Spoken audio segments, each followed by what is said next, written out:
Dans cette vidéo, nous allons définir la notion d'inductance mutuelle. Notre objectif dans ce cours est d'étudier comment faire apparaître une FEM d'induction au sein d'un circuit tel un bobinage, comme celui qui est représenté ici.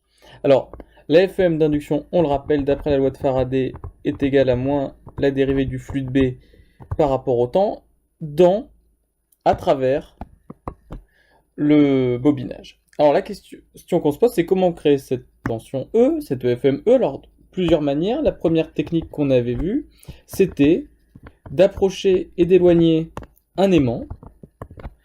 Cet aimant génère un champ magnétique qui traverse la bobine, et le fait d'approcher et d'éloigner l'aimant fait varier le flux magnétique au sein de la bobine, et crée donc une EFM d'induction. La deuxième technique que nous avions vue, c'était de dire, eh bien, pour créer un flux magnétique dans la bobine, il suffit de la faire parcourir par un courant, I, et il y aura un flux, qu'on a appelé le flux propre, qui circule dans la bobine et qui sera égal à LI. Et si on fait varier I, on fera varier phi, et on fera donc apparaître une FEM dans la bobine. Eh bien, nous allons voir maintenant une troisième méthode pour faire apparaître un flux variable dans la bobine, c'est d'utiliser finalement une deuxième bobine qui sera parcourue par un courant, appelons-le I2. Cette bobine génère un champ magnétique, mais champ magnétique qui traverse également la première bobine. Et en faisant varier I2, on va faire varier ce flux dû à I2 qui parcourt la deuxième bobine, et on va ainsi créer encore une EFM d'induction, et on va pouvoir définir le coefficient de mutuelle inductance. Donc considérons désormais deux bobinages. Le bobinage initial, le bobinage 1, de coefficient d'auto-inductance L1 est parcouru par un courant I1. Et à côté, on met un deuxième bobinage, qu'on va appeler le bobinage 2, qui aura un coefficient d'auto-inductance L2, et qui sera parcouru par un courant I2. Alors, le bobinage 1 est parcouru par un flux magnétique noté phi 1. Et la question qu'on se pose, c'est de quoi est constitué phi 1 ? Alors, c'est ce que nous allons écrire. Le bobinage 1 est traversé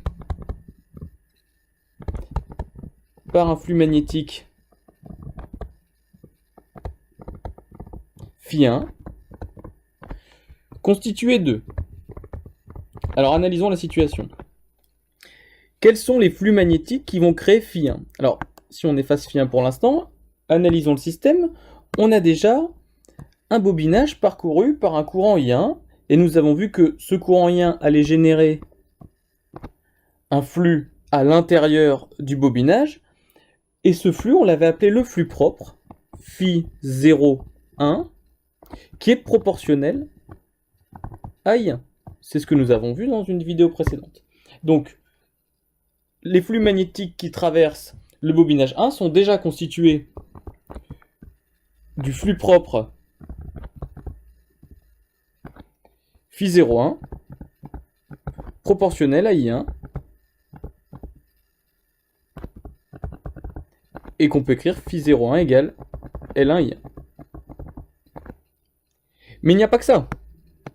Donc enlevons ce flux maintenant et analysons le reste du circuit.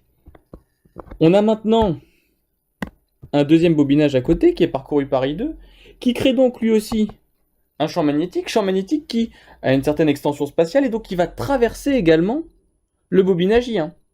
Ce qui fait que le bobinage I1, en plus de son flux propre, va avoir un flux dû au bobinage 2 et dû à I2. Ce qu'on va appeler le flux mutuel. Donc, il y avait le flux propre, et maintenant, il y a le flux du champ magnétique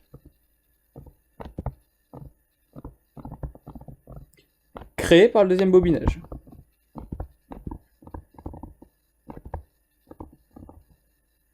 Qu'on va écrire phi du deuxième bobinage sur le premier bobinage, phi de 2 sur 1. Et qui va être, à votre avis, proportionnel à quoi ? Eh bien à I2, puisque c'est la cause de ce flux I2.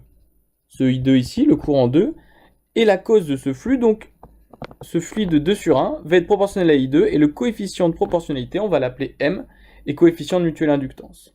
Ce qui implique, au final, que Φ1, le flux total vu par le bobinage 1, est égal au flux propre plus le flux créé par le bobinage extérieur sur le bobinage 1. Ce qu'on pourra écrire L1 I1 plus M I2. Donc si on a deux bobinages, un bobinage parcouru par un courant I1 et un bobinage parcouru par un courant I2. Alors, le fait que il y ait un courant I1 ici, ça crée un flux, un champ magnétique dans ce bobinage-là qui traverse aussi le bobinage 2. Donc il y a donc un flux créé par I1 sur le circuit 2. Eh bien, ce flux, nous le savons, maintenant est proportionnel à sa cause qui est I1 et on appelle M le coefficient de proportionnalité. De même maintenant, donc toujours ces deux petits circuits, considérons donc courant I1 ici, courant I2 ici. Considérons maintenant le flux dû au courant I2 sur le circuit 1. Donc c'est le flux dû à ce champ magnétique créé par I2, mais qui traverse I1. Et bien maintenant, ce flux est proportionnel à sa cause qui est I2, et on peut montrer que le coefficient est le même. C'est aussi grand M. Et M est alors appelé l'inductance mutuelle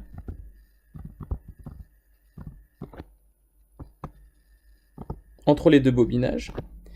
Et il ne dépend que de la géométrie des bobinages, par exemple, notamment leur distance. On comprend bien que plus les bobinages sont proches, plus le flux du bobinage 2 sur le bobinage 1 va être grand, et donc plus M va être grand. Donc M dépend de la géométrie des circuits, et aussi de comment ils sont agencés l'un par rapport à l'autre. Et on dessine cela d'une manière schématique, par cette représentation. Donc deux bobinages qui sont couplés, c'est-à-dire qui partagent des flux, on les dessine l'un en face de l'autre comme ça. On oriente I1 et I2 rentrant, et pour définir par quelle borne entre I1 et I2, on met des points qui signifient, qu'on appelle des bornes homologues, qui sont des conventions pour dire I1 et I2 rentrent par ces points. Et entre les deux, on dit qu'il y a une mutuelle M. On appelle ici L1 et L2 les coefficients d'auto-inductance qu'on connaissait déjà, et le fait qu'il y ait un couplage entre ces deux bobines s'appelle M. Et quand on a écrit les choses sous cette forme-là, on peut écrire que phi de 1 sur 2, c'est MI1, et phi de 2 sur 1, c'est MI2. Alors, si en revanche I2 était comme ça, il ne rentrerait pas par la borne homologue, mais par la borne extérieure, il faudrait mettre un moins dans les formules présentées juste à côté.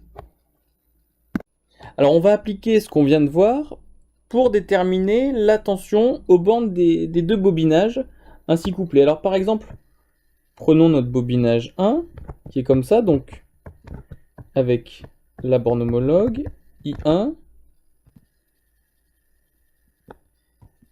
et I2, et le deuxième bobinage. Et pour l'instant, on s'intéresse juste au bobinage 1, et à la FEM d'induction qui est créée dans ce bobinage. Eh bien, pour trouver cette EFEM, vous allez écrire que E1, c'est moins la dérivée du flux circulant dans 1 divisé par dt. Et, or, phi1 égale, eh bien, à vous de dire quels sont les flux magnétiques qui traversent I1. Alors, il y en aura deux, à vous de les exprimer. Et vous en déduirez l'expression de E1. Ce que nous cherchons maintenant, c'est la tension U1 aux bornes de ce bobinage. Et pour trouver la tension U1, il faut faire le schéma équivalent de notre bobinage. Et rappelez-vous, dans le schéma équivalent, on met la FEM d'induction, mais il faut choisir dans quel sens. Est-ce que c'est dans ce sens-là ou dans ce sens-là? Je vous rappelle qu'il faut toujours l'orienter dans un sens particulier qu'on a vu précédemment. Et après, vous écrirez la loi des mailles, et vous devez trouver la relation bien connue, U1 égale L1 dI1 sur dt, plus M dI2 sur dt, qu'on pourra admettre par la suite. Et de la même manière, vous ferez la même chose pour le bobinage 2, et vous montrerez Q2 égale L2 dI2 sur dt, plus M DI1 sur DT. À vous maintenant.